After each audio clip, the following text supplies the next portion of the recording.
Hello viewers, நாளை 60 வருடத்திற்கு பிறகு மிக மிக ஆபத்தான நாளாக அமைஞ்சிருக்குங்க. பெண்கள் தெரியாம கூட இந்த தவறுகளை செஞ்சிடாதீங்க. அதையும் மீறி இந்த தவறுகளை நீங்க செஞ்சுட்டு வரீங்க அப்படிங்கிற பட்சத்துல சிவனுடைய கோபத்திற்கு ஆளாகி விடுவீர்கள். இதன் மூலமாக உங்களுடைய வாழ்க்கையில இன்னுமே பாவமானது அதிகரித்து கொண்டே இருக்க கொடுங்க. இதனால ஏகப்பட்ட பிரச்சனைகளை உங்களுடைய வாழ்க்கையில நீங்க சந்திக்கலாங்க. என்னங்க பயன்படுத்துறீங்க? நாளைய நாள் எல்லோருமே ஆவலோடு எதிர்பார்த்து காத்தி இருந்த திருக்கார்த்திகை தீப நன்னாள் தானே வரப்போகுது அப்படின்னு ஒரு சிலருக்கு சந்தேகமானது வந்திருக்குங்க. ஆமாங்க, நீங்க சொல்வது சரிதாங்க. வருடத்துல ஒரு முறை மட்டுமே வரக்கூடிய நம்முடைய அனைத்து விதமான பாவங்களையும் போக்கி தரக்கூடிய சிவனுடைய பரிபூர்ணமான ஆசிர்வாதத்தை பெற்றுத்தரக்கூடிய அற்புதமான திருக்கார்த்திகை தீப நன்னாள் தான் நாளைய தினத்துல வரப்போகிறது. பொதுவாகவே நம்முடைய வாழ்க்கையில வரக்கூடிய ஒவ்வொரு நல்ல நாளிற்குமே பாத்தீங்கன்னா எந்த அளவுக்கு அதீதமான நல்ல சக்திகள் இருக்கிறதோ அதே போலதான் அன்றைய தினத்துல நம்ம தெரியாமல் செய்யக்கூடிய சின்ன சின்ன தவறுகளுக்கு அதற்கு ஏற்ப நமக்கு பாவங்களும் பாத்தீங்கன்னா வந்து சேரும் அப்படிங்கிறது தான் ஒரு நிதர்சனமான உண்மைங்க. அந்த வகையில தான் நாளைய தினத்துல பாத்தீங்கன்னா கார்த்திகை தீபத்தை முன்னிட்டு பெண்கள் இந்த ஒரு சில தவறுகளை பாத்தீங்கன்னா செஞ்சிடவே கூடாதுங்க. அதுலயுமே குறிப்பாக பாத்தீங்கன்னா இந்த 3 தவறுகளை செய்யக்கூடாது. அது என்னென்ன தவறுகள் அப்படிங்கறத நம்ம பார்க்கலாங்க. அதோடு நிறைய சகோதரிகள் நம்ம கிட்ட ரொம்பவே கேட்டுட்டு இருந்த சந்தேகத்திற்கான ஒரு தெளிவான விளக்கத்தையும் நம்ம பார்க்கலாங்க.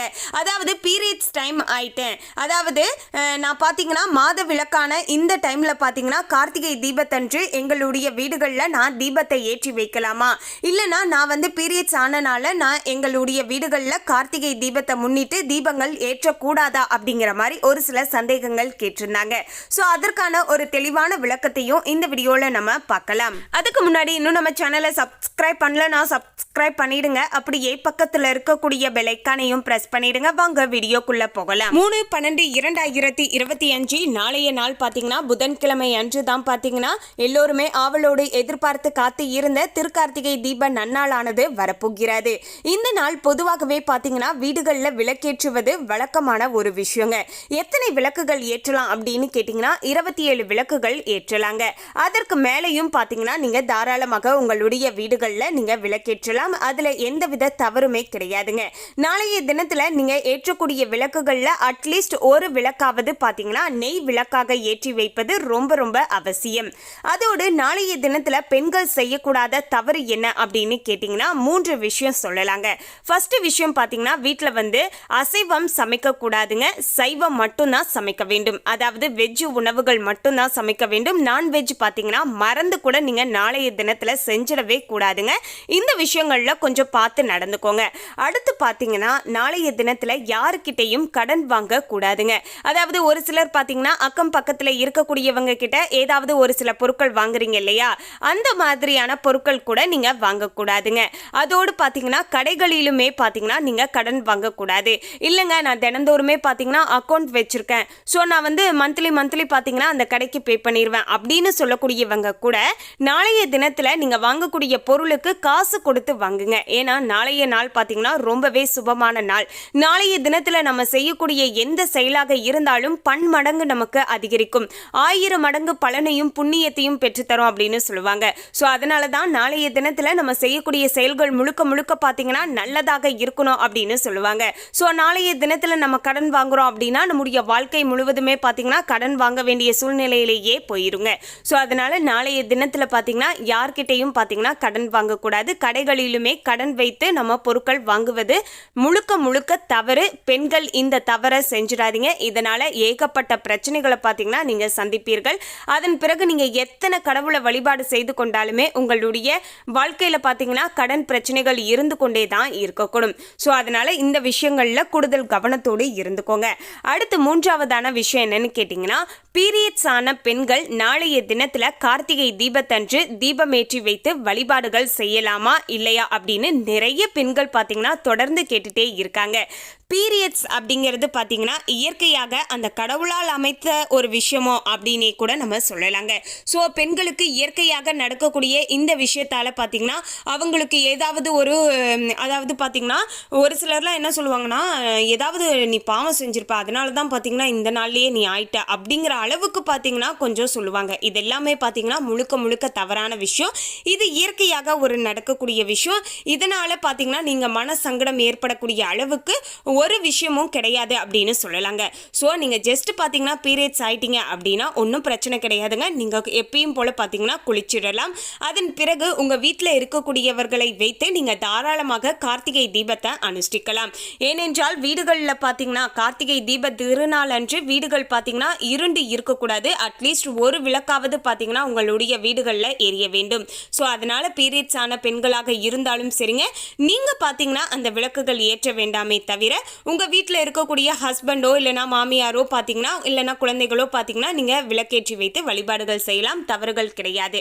ஒருவேளை பார்த்தீங்கன்னா உங்கள் வீட்டில் பார்த்தீங்கன்னா யாருமே இல்லைங்க, நான் மட்டும்தான் இருக்கேன், ஹஸ்பண்டுமே பார்த்தீங்கன்னா வேலைக்கு போயிடுவாங்க, குழந்தைங்களுமே இல்லை, வீட்டில் மாமியாரும் இல்லை, அதே போல் பார்த்தீங்கன்னா அக்கம் பக்கத்துலையும் பார்த்தீங்கன்னா நான் பெருசாக யார்கிட்டையும் பேச மாட்டேன். ஸோ நான் என்ன பண்ணுறது அப்படின்னு கேட்டிங்கன்னா நீங்களுமே தாராளமாக வீட்டில் விளக்கேற்ற வேண்டும். ஏன்னா கார்த்திகை தீப நன்னாள் அன்று வீட்டை பூட்டி வைப்பதோ இல்லைனா வீட்டில் விளக்கேற்றி வைக்காமல் இருப்பதோ ஒரு மிகப்பெரிய பாவமாக இருக்கக்கூடுங்க.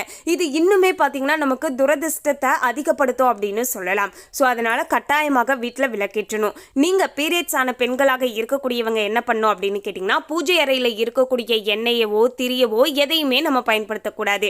இந்த கார்த்திகை தீபத்திற்கு தீபம் ஏற்றுவதற்கு என்னென்ன பொருட்கள் தேவையோ அத்தனை பொருட்களையுமே நம்ம கடையில் காசு கொடுத்து பார்த்தீங்கன்னா நம்ம வாங்கிட்டு வர வேண்டும்.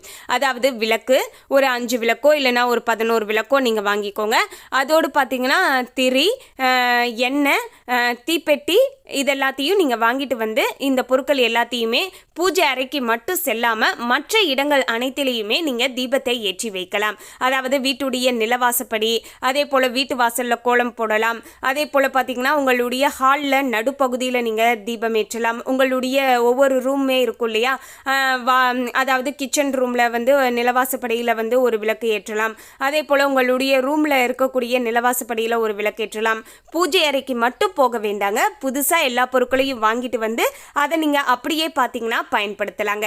இவ்வளவு தாங்க, ரொம்பவே சிம்பிள். இந்த விஷயத்தை நீங்கள் தாராளமாக செய்யலாம். அதாவது பார்த்தீங்கன்னா மாத விளக்கான பெண்கள் இந்த விஷயங்களை செய்யலாம். அதாவது கட்டாயமாக நீங்கள் தான் வீட்டில் இருக்கீங்க, நீங்கள் தான் ஏற்றி ஆகணும் அப்படிங்கிற பட்சத்தில் இந்த விஷயங்களை நீங்கள் செய்யலாம்.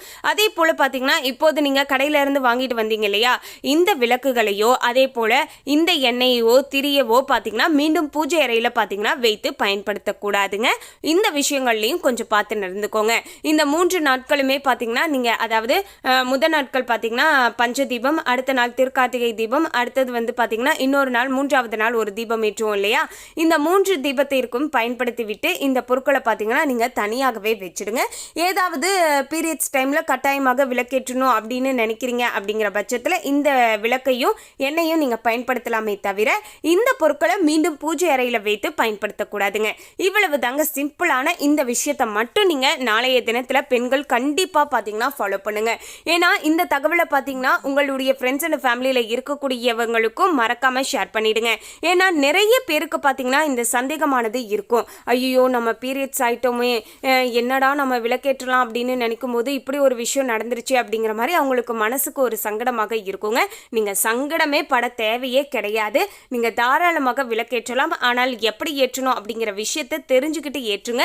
முடிஞ்ச அளவுக்கு உங்கள் வீட்டில் யாராவது இருக்காங்க, அதே போல் பார்த்தீங்கன்னா பக்கத்தில் இருக்கவங்க கிட்ட பேசுவீங்க அப்படின்னா அவங்கள கூட நீங்கள் கூப்பிட்டு வந்து ஒரு 2 விளக்கு 3 விளக்கையாவது அட்லீஸ்ட் பார்த்தீங்கன்னா அவங்களுடைய கையால் நீங்கள் தாராளமாக பார்த்தீங்கன்னா ஏற்றி வைக்க சொல்லலாம். தவறே கிடையாதுங்க. ஸோ இவ்வளவு தாங்க சிம்பிளாக இந்த விஷயத்தை மட்டும் மறக்காமல் பார்த்தீங்கன்னா ஃபாலோ பண்ணிட்டு வாங்க. இந்த தகவலை நீங்கள் ஷேர் பண்ணுறதன் மூலமாக அவங்களுக்குமே ரொம்பவே யூஸ்ஃபுல்லாக இருக்கும் அப்படின்னு சொல்லலாங்க. ஏன்னா ஒரு சிலர் பார்த்தீங்கன்னா இந்த விஷயத்தை எப்படிடா நம்ம மற்றவங்க கிட்ட கேட்கறது அப்படின்னு கூட நினச்சிக்கிட்டு அவங்களுடைய மனசுக்குள்ளேயே சங்கடப்படுத்திட்டு கூட இருந்திருப்பாங்க. ஸோ இந்த தகவலை நீங்கள் அவங்களுக்கு ஷேர் பண்ணுறதன் மூலமாக அவங்களுக்குமே ரொம்பவே பார்த்தீங்கன்னா யூஸ்ஃபுல்லாக இருக்கும் அப்படின்னு சொல்லலாங்க. அதே போல் நாளைய தினத்தில் நீங்கள் தீபம் ஏற்றும் போது ஃபஸ்ட்டு பார்த்தீங்கன்னா திருவண்ணாமலையில் பார்த்தீங்கன்னா அந்த அருணாச்சலேஸ்வரர் கோவிலுடைய மலை உச்சியில் தீபமானது ஏற்றிய பிறகு அதன் பிறகு அந்த தீபத்தை பார்த்த பிறகு உங்களுடைய வீடுகளில் தீபம் ஏற்றுவது ரொம்பவே சிறப்புங்க. நாளைய தினத்தில் மறக்காமல் அண்ணாமலையானுக்கு அரோகரா, அண்ணாமலையானுக்கு அரோகரா அப்படிங்கிற இந்த திருமந்திரத்தை உங்களால் முடிஞ்ச அளவுக்கு தொடர்ச்சியாக பார்த்தீங்கன்னா மனதுக்குள்ளே உச்சரித்து கொண்டே இருங்க. கமெண்ட்ஸில் கூட 3 முறை டைப் பண்ணிங்க. நிச்சயமாக அந்த சிவபெருமானுடைய ஆசீர்வாதம் உங்களுக்கு பரிபூர்ணமாக கிடைக்கும் அப்படின்னு சொல்லலாங்க. மேலும் பார்த்தீங்கன்னா இந்த திருவண்ணாமலை உச்சியில் ஏற்றப்பட்ட இந்த தீபமானது தொடர்ந்து 11 நாட்கள் பார்த்தீங்கன்னா அணையாமல் எரிந்து கொண்டே இருக்கும் அப்படின்னு சொல்றாங்க. முதல் நாளில் திருவண்ணாமலைக்கு செல்ல முடியாத பக்தர்கள் அடுத்தடுத்த நாட்களில் கூட பார்த்தீங்கன்னா சென்று இந்த தீப தரிசனத்தை பார்த்துட்டு வரலாங்க. திருவண்ணாமலை தீப ஒளியானது சுமார் 20 கிலோமீட்டர் தொலைவுக்கு வரைக்கும் பார்த்தீங்கன்னா தெரியும் அப்படின்னு சொல்லலாங்க. இந்த ஆண்டு கார்த்திகை தீப திருவிழாவுடைய சிகர நிகழ்ச்சியான மகா தீபமானது பார்த்தீங்கன்னா நாளைய நாள் சரியாக மாலை 6 மணி அளவில் பார்த்தீங்கன்னா மலை உச்சியில தீபமானது ஏற்றப்பட உள்ளது. இந்த மகா தீபத்தை காண சுமார் 40 லட்சம் பக்தர்கள் திருவண்ணாமலைக்கு வருவார்கள் என்றும் பார்த்தீங்கன்னா எதிர்பார்க்கப்பட்டு இருக்கிறது.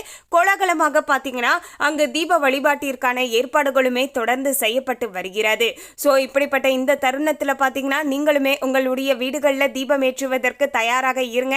இன்றைய நாளே பார்த்தீங்கன்னா பஞ்ச தீபத்தையும் பார்த்தீங்கன்னா உங்களுடைய வீடுகளில் ஏற்றி வைத்து விடுங்க. இது இன்னுமே பார்த்தீங்கன்னா உங்களுக்கு அற்புதமான நல்ல பலன்களை பரிபூர்ணமாக பெற்று தருவதற்கு ரொம்பவே உதவிகரமாக இருக்கக்கூடும். மேலும் இந்த தகவலை பற்றிய உங்களுடைய கருத்தை கமெண்ட்ல பதிவு பண்ணுங்க. இந்த தகவல் உங்களுக்கு பிடிச்சிருந்தா லைக் பண்ணுங்க, ஷேர் பண்ணுங்க. இது போன்ற பல சுவாரஸ்யமான தகவலை தெரிந்து கொள்வதற்கு சேனலை சப்ஸ்கிரைப் பண்ணிடுங்க. தேங்க்யூ.